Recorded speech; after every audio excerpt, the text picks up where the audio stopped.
여호수아는 성경의 6번째 책으로 모세 오경이 끝나고 나오는 첫 번째 책입니다. 저자는 여호수아인데 여호와께서 구원하시다, 구원을 베푸시다 라는 뜻을 가지고 있습니다.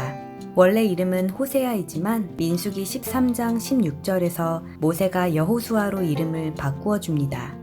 하나님은 여호수아를 이스라엘의 새 지도자로 세우셨습니다. 모세는 이스라엘을 가나안까지 데려갔다면 여호수아는 그곳에 들어가서부터 백성을 이끄는 역할을 맡게 된 것이죠. 여호수아서는 하나님께서 약속하신 땅을 정복하고 각 지파들에게 땅을 분배하고 정착해가는 과정을 그린 책입니다. 1에서 5장 약속의 땅으로 들어갑니다. 여호수아는 2명의 정탐꾼을 보내는데 특히 여리고를 눈여겨보게 합니다. 여리고 왕은 이를 눈치채고 정탐꾼들을 붙잡으려 하지만 라합이라는 여인이 정탐꾼들을 숨겨주지요. 그리하여 이스라엘이 여리고를 공격할 때 라합의 가족들은 살려주기로 약속합니다. 그 사건 이후 이스라엘 백성들은 약속의 땅으로 들어가는데 모세가 홍해를 건널 때처럼 요단강이 갈라지는 기적이 일어납니다. 그 다음 12장까지는 가나안 땅을 정복해가는 과정들이 나옵니다. 여리고성 작전에서 이스라엘 백성들은 성 주위를 7일 동안 돌면서 성을 무너뜨리게 되는데요. 성이 무너진 후 여호수아는 정탐꾼들을 도와준 라합을 잊지 않고 그녀와 가족들을 구출해 줍니다. 7장에는 아간이라는 자가 여리고성에서 취한 물건에 손을 대는 사건이 나옵니다.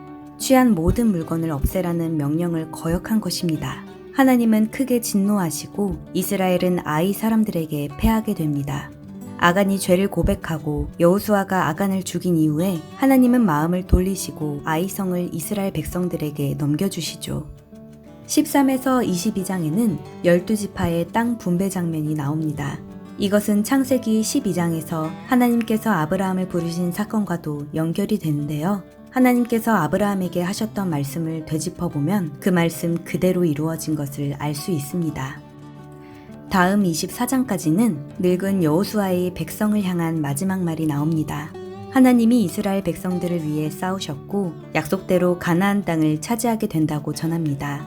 율법을 지킬 것, 우상 숭배를 하지 말 것, 하나님을 사랑할 것, 이방 사람과 결혼하지 말 것, 하나님의 말씀을 지키면 복을 받고 지키지 않으면 망할 것이라는 내용들이지요. 모세가 신명기에서 했던 마지막 설교의 내용과 여호수아의 마지막 말들이 굉장히 비슷하다는 것을 볼 수 있습니다.